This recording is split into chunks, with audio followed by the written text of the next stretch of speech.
One of the hallmarks of the human condition is curiosity. We spend a lot of our early years learning by trial and error, so it makes sense that curiosity is built into our brains. Still, it comes at a cost. Curiosity killed the cat isn't a cliche for nothing. The number of deaths in horror movies alone from people doing things like saying, "I hear a noise in the attic, let me go investigate," has to be staggering. People take amazing risks out of nothing more than sheer inquisitiveness, so the gain must be worth the cost somehow. The funny thing is, people will pay the cost even when what they gain isn't worth anything. This was shown in a series of clever experiments where they found that people were willing to undergo a painful shock just to find out completely useless information, in this case, how a card trick was performed.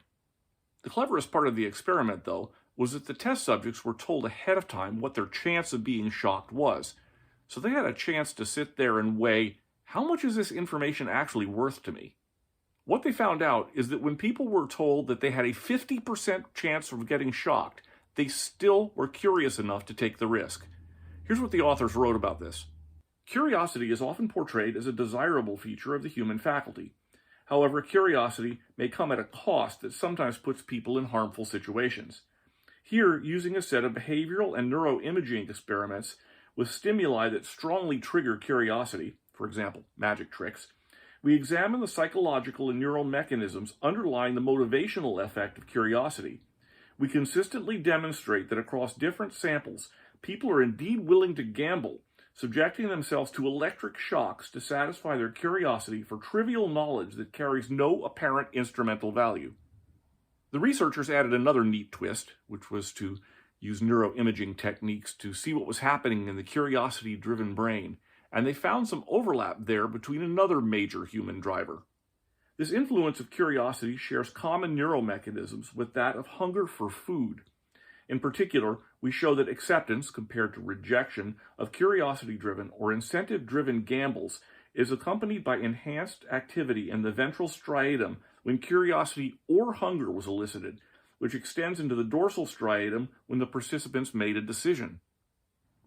So curiosity, then, is a literal hunger. The satisfaction we feel when we are very hungry and take a big bite of our favorite food elicits a reaction in the brain very similar to that when we satisfy our curiosity. And like hunger, we're willing to take big risks to satisfy that curiosity, even, to reiterate, when the subject of our curiosity is something that's technically useless. I could definitely relate to this. In me, it takes the form of spending inordinate amounts of time trying to find the answer to some weird question that came my way. The result is my brain is clogged up with lots of worthless trivia. I can tell you the scientific name of some bird you just saw, or why microbursts are common in the American Midwest, or what the etymology of the word juggernaut is. But I still do things like what happened yesterday when I went to the grocery store for 3 items and came back with 2 of them. And I didn't even realize that I'd forgotten 1/3 of my grocery order until I got home and started putting things away. So our curiosity is a double-edged sword. I, for one, am okay with that. Sometimes all the pleasure I need is just knowing something. As the physicist Richard Feynman put it, the chief prize in science is the pleasure of finding things out. So I suspect I'd be one of the people taking a high risk of getting shocked to find out what the answer was. After all, the corollary to curiosity killed the cat is, but satisfaction brought him back. If you enjoyed this video, please give us a thumbs up. Our resources are down there, and please subscribe to our channel. Thank you.